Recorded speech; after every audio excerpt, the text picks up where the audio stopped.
Hi, everyone, and welcome back to the Tag Collab.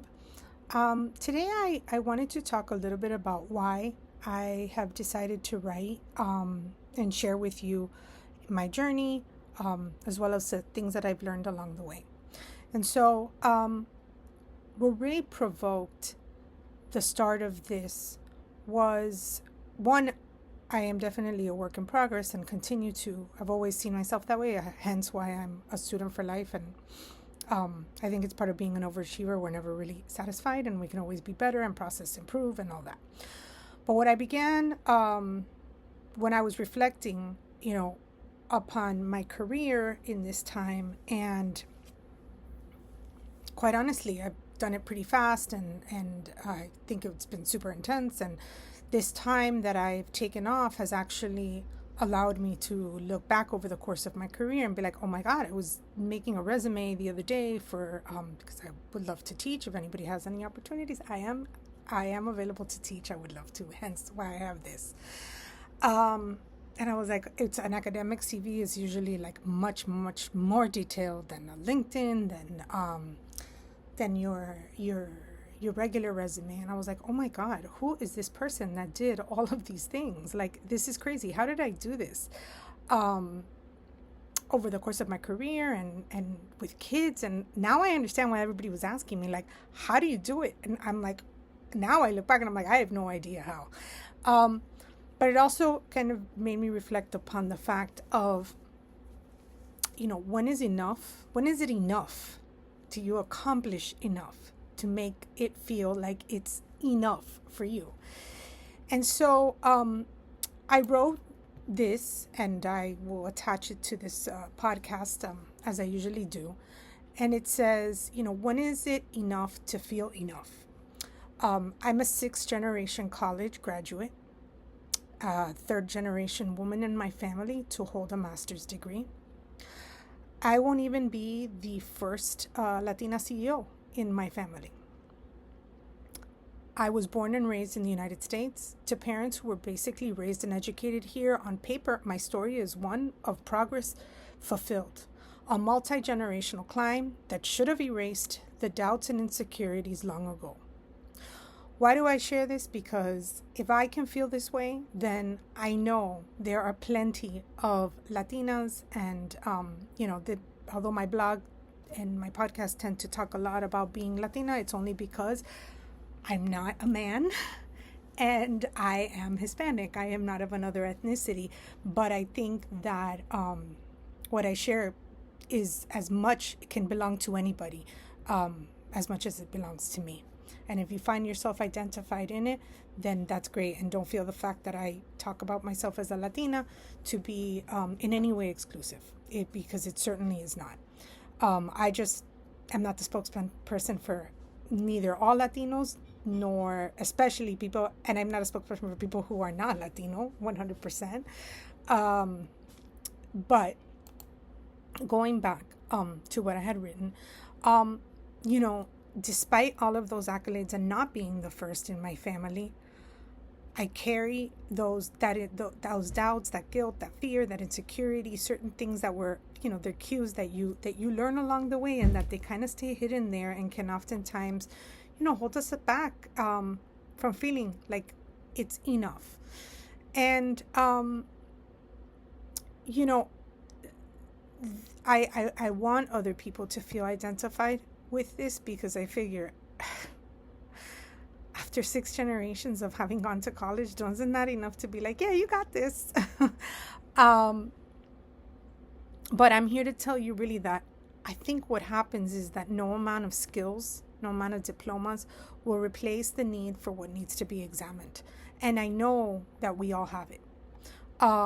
Because even those accolades, sometimes you feel the drag of old scripts whispering in the back of your mind, scripts that weigh you down unconsciously, the result of having maybe your family having to leave everything behind to come to this country, and having several generations, or even just one generation of fear and anxiety can be passed on to others. And it doesn't paralyze us. I think we as a community do incredible work moving forward, and we have.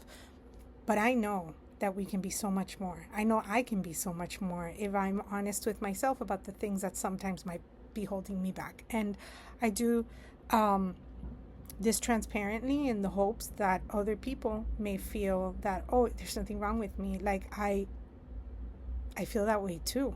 If someone who's comes from a family highly educated, Hispanic, can feel this way, then it's okay.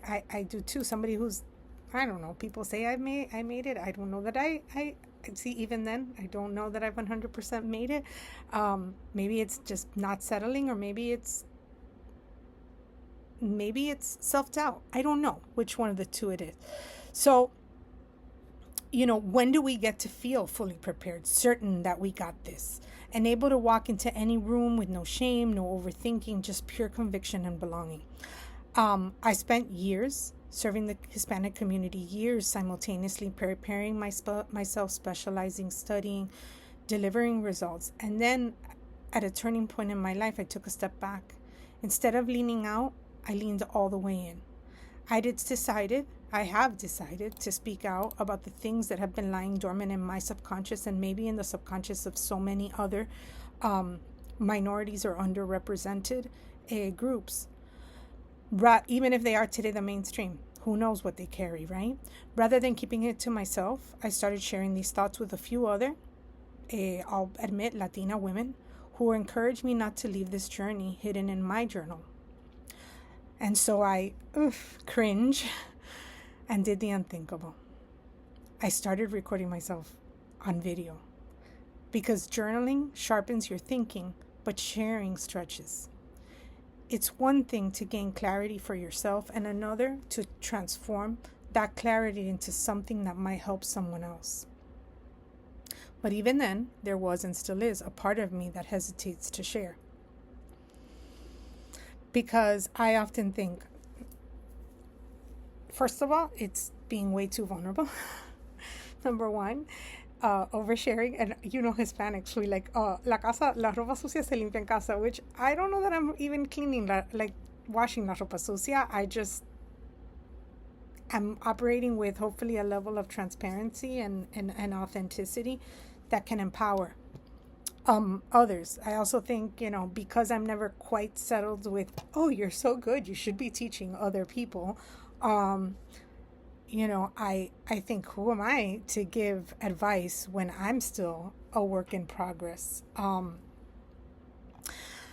And I hope that we can recognize this too, is being part, of me being a higher achievement, like I said, and the constant drive to improve, to be better. That's one side of the coin. The other side is a little murkier. Sometimes I wonder if that drive is also chasing an ever-moving target, trying to finally feel enough. I'm not sure which end it is, and where one ends and where the other begins. Is it healthy ambition, or is it the weight of old scripts telling me I'm not ready yet? I don't know. I hated being on camera. I still do. My accent and my voice made me hypercritical of myself. I thought to myself, who decides at 47 years old to start recording themselves? I mean, isn't that what influencers do? I don't want to be an influencer. And I don't want people thinking, does she think she's an influencer now? I value privacy. Until recently, I only used social media I'm going to put on my glasses now, for collective professional branding and to keep myself relevant on people's radar. Again, cringe, doing things with that level of intentionality on social media.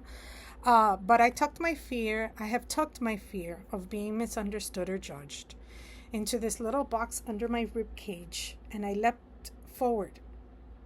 I hit record, I hit publish, and I'm far enough in life now that if something I share doesn't add value, then I'll move on. I have other several projects and possibilities. I also want to enjoy my kids as they head off to college and enjoy them in a way I just couldn't when I was running Newsroom 24/7, moving twice in their childhoods. I love this chapter, and I hope that it has value for other people who join me in it. All of this Writing, the videos, the vulnerable truth-telling may ultimately serve just one purpose: preparing me for what's next. But I made a choice to share it. I think it's because it's not a need to overshare 100%. It's more a matter of what I've always worked at, which is media. To me, has always been about helping others and about teaching and empowering and calling things out so people can be informed and make better decisions. If sharing my journey helps even one Latina woman or one person, you don't need to be Latina. You're welcome here anytime, whatever you are, what gender, what nationality, race, color, whatever.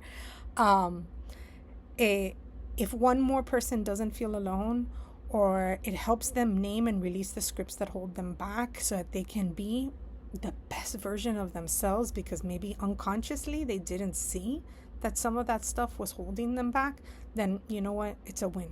For me, it's a bonus. One, me doing this work for myself, and two, sharing it.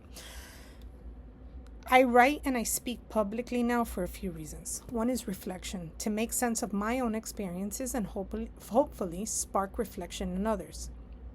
Two, explanation, because sometimes we need words, frameworks, or logic to help us see invisible patterns. Permission to step away from guilt, in case any of you need it. I certainly do. My friends are usually the ones that tell me, step away from that self-doubt, or step away from the guilt or the fear, or, whatever riddles you. Awareness, to name the baggage we carry so that we can examine it and choose whether it's helping or is it hindering us from being the best version of ourselves. The version we define, not anybody else. It's not my goal to define success or ambition for anyone else. God knows our lives are not all about work. This generation at this juncture is filled with women redefining success on their own terms, and I think that's powerful and necessary, and I applaud them. You do you, and then you let me be me. Are my videos perfect? Absolutely not. I still say a lot, and I refuse to get fully made up for recording. So yes, I do use a filter to soften things up a bit. I am 47 years old, and I don't want y'all distracted by my wrinkles and bags under my eyes. I'd rather you be listening to the message. And because if not, I would never publish this, because I'd be way too self-critical. So this is something y'all have to live with. If you do follow me, there will be some blurring. I'm sharing this because our wounds matter. And when I first set out to write my book on Latina women and networking, which was my original plan, I thought I'd start with strategy. How do you build social capital? How do you leverage connections? How do you sit at the table, speaking with confidence and turning relationships into results? It's why I had so much done for that presentation, which is also available on podcast. And hopefully you use it and you see it. But the more I wrote, the more I realized that I was starting in the middle of the story, or the journey perhaps. Because so for many of us, especially Latina professionals, networking and ambition carry emotional weight. It's not just about tactics.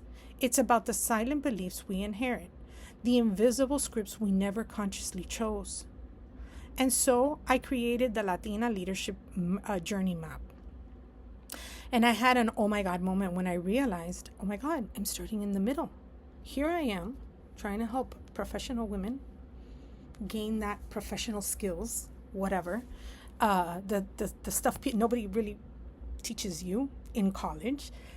But I realized that we need to go backwards, because no amount of skill, like I said before, no amount of skill is going to replace what needs to be examined, so that you show up 100% present in the room that I'm telling you to go network in. We need to name them so they don't quietly run our lives from the shadows. That's why I share this journey. Imperfect, raw, filtered, and all. Filtered as in filtered. And because someone else might need to hear it. At the very least, I think to myself, it's a recording for my kids. So one day, when I'm not here, and they remember how they rolled their eyes at me as teenagers and ignored my advice, they may be able to go back to this and listen and learn all those parts that they decided to ignore. And maybe, just maybe, they will feel freer, lighter, and braver to walk into any room and say, I got this. I really got this.